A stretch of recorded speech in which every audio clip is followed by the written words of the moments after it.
Hiya Booktube, it's Eleanor here, and on this yucky, wet, rainy day where my daughter has cried the whole way to preschool, I'm filming what is my saddest Friday reads yet. But before we get into that, let's do the Booktuber shout out for this week, because that is the more exciting part of this video. So this week I want to shout out someone who there's a little bit of a backstory to how I found this person. As you know, I went to the Cheltenham Literature Festival and we stayed for a week and we went to lots of different events, and because we had my daughter, myself and my husband went alone to events, so we took it in turns and went to different things. And one of the events I went to that I really enjoyed was the Bloomsbury Proof Party. And it was in one of the venues where you sit around round tables and there's like 4 chairs. And so people all sort of mingle and sit together. And when I got there, I sat at a table next to a girl who I sparked up a conversation with. And we got chatting, and it turned out she worked for Waterstones and that she was there working for Waterstones in the Waterstones tent. But she got to go to some of the events and she was there, and it just, you know, came up that I did Booktube, and she said, oh, one of my colleagues has just started Booktube, and so I got her to tell me, and I looked up her colleague, and I'm really enjoying her channel. She's very new, she only started about a month ago, and her channel name is Charlie Emma Hay, and I really love listening to her channel. She works for Waterstones, so I think she's got a good idea of sort of the current books that are out. I like her taste in books, it's very eclectic like mine, and I like her discussions on the books that she's read, and she's just really bubbly and happy, and she definitely should get more subscribers, so I recommend you go and check her out. She is my shout out for this week, and I will link all of her details down below. So now on to the less nice bit. This week I was slumpy. I have no idea why. I mean, September for me was just phenomenal. I mean, I think I read 29 things. It was just, I was on fire. And then I heard about the Gilmore Girls. And I downloaded season 1, and I said to myself, well, there's 7 seasons, I'll let myself have a season a month. And I got through the first season in about a week. And although I am only just about to start season 2, I literally devoted all my time to watching that, and I'm totally hooked. And it hasn't happened to me for quite a while that I've got hooked on a TV show. So thank you to all of you that have talked about it so much. You've ruined my reading, but I have really enjoyed it. And actually, you know, sometimes it's nice, maybe I just needed to take a break. But the thing that I didn't like is not that I wasn't reading so much, but the first 2 books I picked up, I just couldn't get to the end of. The first one makes me really sad, because it was a buddy read with Tanya from List Obsessed Reader and Nicole from Dorker Brain, who I adore both their channels and them as people. And we were reading Affinity by Sarah Waters, and I've really enjoyed all of Sarah Waters' books so far. But this one just didn't do it for me. And I think I got maybe 120 pages in, and I just said to the girls that I had to stop. It was just making me slumpy. I didn't want to read. I was finding anything else I could to do but read. So unfortunately, I hate saying I've DNF'd it, but it's DNF'd for now. So I may go back to it, but I just couldn't get into this one. Just in case it is for you, I mean, I don't think it's anything. Sarah Waters' writing is still as good as ever. It's still very captivating. I don't know, just the story for me wasn't getting going enough. It's about a girl who's lost her father. She's very upset, and she has decided or been asked if she would go in and visit people in the women's prison and talk to them and be sort of a visitor, where they go in and talk to the women about life and stuff and try and sort of, you know, convert them into being better people. And one of the people that she is visiting is a girl called Selena Dawes, who was a medium and is in there for sort of I think maybe manslaughter or sort of and fraud, and so you're flitting back in time and seeing what is going on now with her meeting Selena and what happens in Selena's past to the build up to her being in prison.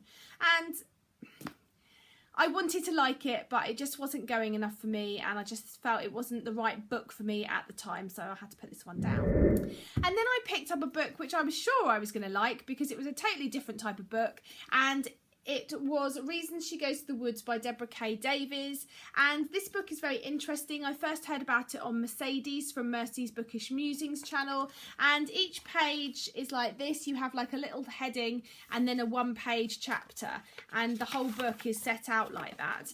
And I read probably the first maybe 50-60 pages of this, and I quite liked it, but I just didn't see it going anywhere plot-wise. I think it's a much more character-driven book. Yeah, and it just wasn't gripping me. So again, I put this one down. And so I thought to myself, well, what am I going to do? Because I don't want to get into a terrible slump. And so I looked through the books that I had and the books on my shelf, and I thought, you know what I'm going to do? I'm going to go back to a book that I know I'm going to love. And that is tried and tested. And so I picked up book 6 in Jill Shalvis' Lucky Harbour series, Forever in a Day, and I read this in a day. It was just what I needed, just what I was looking for, something that wasn't too complicated, wasn't going to tax my brain, something I could get lost in, that was romantic. And I think partly maybe this is because last week my daughter turned 3, we had her birthday party, we've had in-laws to stay, she's not sleeping at night at the moment, she's up every hour, I'm very tired, and I think I just haven't got the energy to commit to reading something that I have to use my brain too much with, and I just wanted a little bit of chocolate. I wanted that special treat, that yumminess, and this did it perfectly. This one is sort of the third book in the next sort of arc of books, because they sort of come in threes, sort of 3 friends, and you follow one in each, and their sort of love story. This one is about Grace, and so she's the sort of third friend in this group of chocoholics who meet to eat cupcakes and talk about their life. She wants to, she's an accountant, she's left her job she got a new job, she went to the job, and her boss tried it on with her, and so she left and she ended up in Lucky Harbour, and she sees it as sort of an interim step. She's trying to find a new job and looking for new jobs, but she wants to have a bit of fun. She's taking on little bitty jobs, you know, doing some delivering of flowers. She's modelling for Lucille's art class. If you read the book, I love Lucille, she's brilliant. And she gets asked to dog sit and babysit for the Dr. Scott, and things happen. And I really enjoyed it. It was just what I needed, and I feel now ready to sort of move on and get reading a bit more. I also read, sorry, I totally forgot about this one. I was very kindly asked by CJ Cummings, who is Chris. He has a booktube channel with his fiance, Christoria 2027, I believe, and he contacted me and asked if I would read and review his short story collection, and I said yes, and so I did. I read that this week, and actually that was quite good because you could sort of dip in and out. It's called Shard, and it's a short story anthology, and what he's done, he's taken his hands to writing short stories in lots of different genres. So, you know, there's some horror in there, there's some more poetic lyrical writing, there's some science fiction and fantasy, and at the beginning of each story he's chosen maybe 3 or 4 sort of keywords that he's picked to describe this story.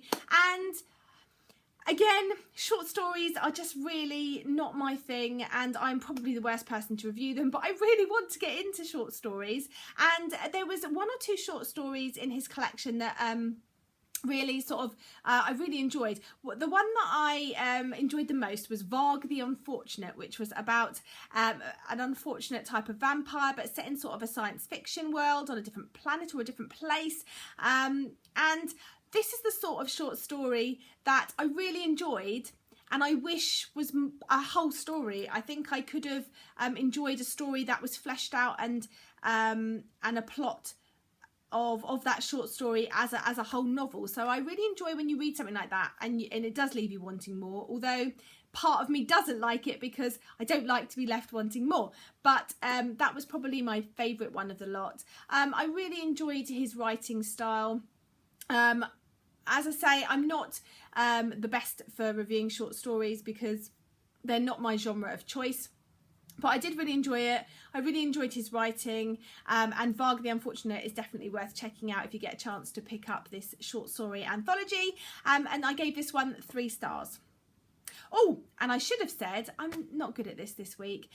Jill Shalvis' book that I read this week, I gave 4 stars to. So that brings me on to the books that I am reading at the moment. The first book I'm reading at the moment is Ruby by Cynthia Bond. I'm reading this with Mercedes at Mercy's Bookish Musings. We're doing a buddy read of this, and I'm very excited to give this one a go. It's a story about race, and that's really all I know, apart from the fact that it was part of Oprah's book club, and it's been compared to Toni Morrison and Gabrielle Garcia Marquez, so that's good praise indeed.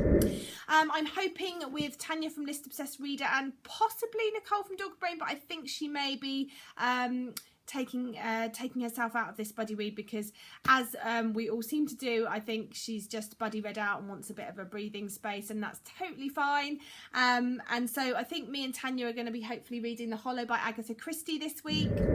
And then if I get through those and I've got time, I want to get to my Booktuber Recommends book this week, which is The Painted Man by Peter V. Brett. If I can get through these 3 books this week, then I would have completed my TBR for the month, and I can move on to some other books, probably some library books, probably some Lucky Harbour books, but yeah, so I'm excited to get to these. That's it for the week, and I'm looking forward to a better week this week, and hopefully getting back into my reading a bit more. Let me know what you guys have been reading. Have you read any of these books? What did you think of them? And I look forward to speaking to you all soon. Bye for now, Booktube.